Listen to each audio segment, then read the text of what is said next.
سرکار کی آمد مرحبا، دلدار کی آمد مرحبا۔ اوے بدتی، ادھر آ، بات سن۔ جی بھائی جان۔ عید کی نماز کتنے بجے پڑھنے جا رہا ہے تو؟ کون سی عید کی نماز؟ وہی عید جو تم لوگوں نے اضافی بنائی ہوئی ہے۔ اسلام میں تو صرف 2 عیدیں ہیں۔ اور تمہیں کتنی دفعہ کہا ہے اگر یہی کام کرنے ہوتے ہیں تو ہمارے محلے سے دفع ہو جاؤ۔ بھائی جان اخلاق سے پیش آئیں، میں آپ کی ہر بات کا جواب دیتا ہوں۔ اچھا یہ بات ہے تو میں تم سے کچھ سوال کرتا ہوں، اس کا جواب تمہیں قرآن و سنت سے دینا پڑے گا، چاہے اس کے لیے تم اپنے کسی بڑے مولوی کو لے آؤ۔ جی بھائی جان آپ سوال کریں، اس کے لیے مجھے اپنے کسی مولوی کی ضرورت نہیں ہے، الحمدللہ میں خود ہی کافی ہوں، آپ کریں سوال۔ معاذ بھائی آپ کس بحث میں پڑ گئے ہیں؟ میں تو ابھی اس کی طبیعت سیٹ کر دیتا ہوں۔ نہیں یار، ہمیں اسے علمی شکست دینی ہوگی، ورنہ لوگ کہیں گے یہ لوگ طاقت کے زور پر آگے آئے ہیں۔ ہاں یار یہ ٹھیک کہہ رہے ہیں، اس سے سوال ہی کرنے چاہیے۔ چلو ٹھیک ہے، تم لوگوں کی مان لیتا ہوں، کرو معاذ سوال اس سے۔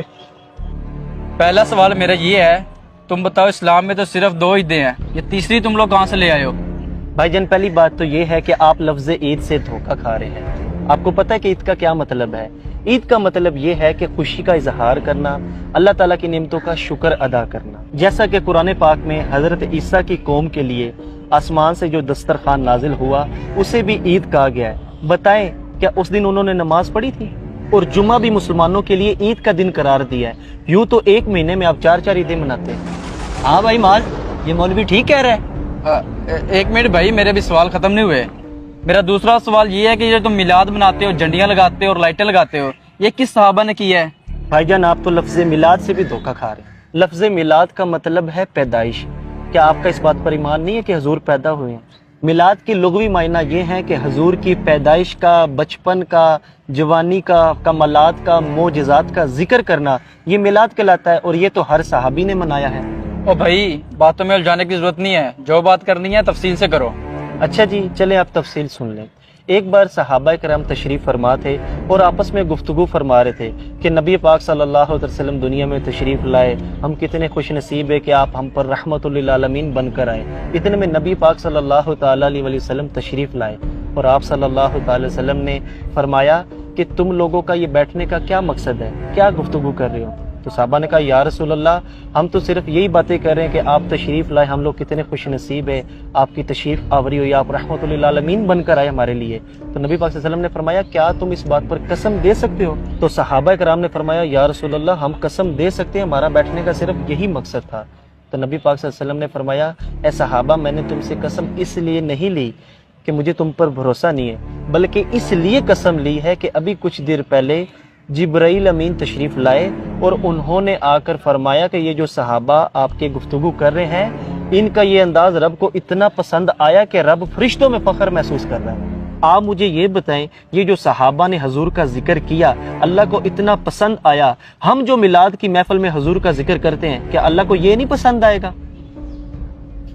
معاذ یار کوئی اور سوال کر، مولوی تو یار ہمیں پھنسا ہی جا رہا ہے۔ پریشان نہ ہو، اب جو سوال کرنے جا رہا ہوں میں اس کا جواب تو یہ دے ہی نہیں پائے گا کبھی بھی۔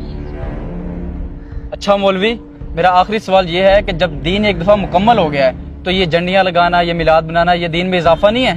او بھائی جان آپ مجھے یہ بتائیں کہ نبی پاک کے دور میں کیا مسجدوں میں محراب ہوتے تھے؟ کیا اذانیں سپیکروں پر دی جاتی تھی؟ کیا قرآن پاک کے حروف کے اوپر زبر زیر پیش تھی؟ کیا بخاری، مسلم، ترمذی، نسائی، ابن ماجہ، ابو داؤد جن کے حوالے ہم بڑے فخر سے دیتے ہیں کیا یہ کتابیں موجود تھی؟ کیا یہ ساری باتیں دین میں اضافہ ہے؟ نہیں، ہرگز نہیں۔ تو پھر آپ عید میلاد النبی کو اضافہ کیوں کہہ رہے ہیں؟ میرے بھائی اصول یہ ہے کہ جس چیز کا منع نہیں نہ کیا جاتا اسلام میں وہ جائز ہوتی ہے۔ اچھا، جس چیز کا شریعت میں منع نہ ہو تو وہ جائز ہوتا ہے؟ اس طرح کرو پھر تم نماز میں 2 سجدے کی بجائے 3 سجدے کر لیا کرو، کیونکہ بقول آپ کا یہ منع تو نہیں نہ ہے۔ او میرے بھائی ہم عید میلاد النبی کو فرض واجب نہیں سمجھتے بلکہ یہ تو ایک مستحب عمل ہے، کرو تو ثواب ہے، نہ کرو تو گناہ نہیں۔ اور بھائی یہ جو آپ کہہ رہے ہیں نا کہ 2 سجدے تو تیسرا کیوں نہیں، اور بھائی وہ تو فرض ہے، میں تو مستحب کی بات کر رہا ہوں۔ اور میرے بھائی یہ جو میلاد کے موقع پر ڈھول بجاتے ہیں، لنگر پھینکتے ہیں، یہ بہت غلط کرتے ہیں، ان کو ایسا نہیں کرنا چاہیے۔ اور آپ نے کچھ پوچھنا مجھ سے؟ معاذ صاحب مولوی بالکل صحیح باتیں کر رہے ہیں، ہمیں لگتا ہے غلط بتایا گیا ہے۔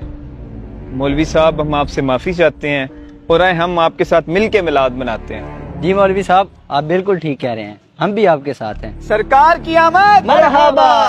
جو لوگ میلاد پر اعتراض کرتے ہیں ان سے سوال یہ ہے کہ یوم صدیق, یوم فاروق اعظم, یوم عثمان غنی یہ کس صحابی نے منایا؟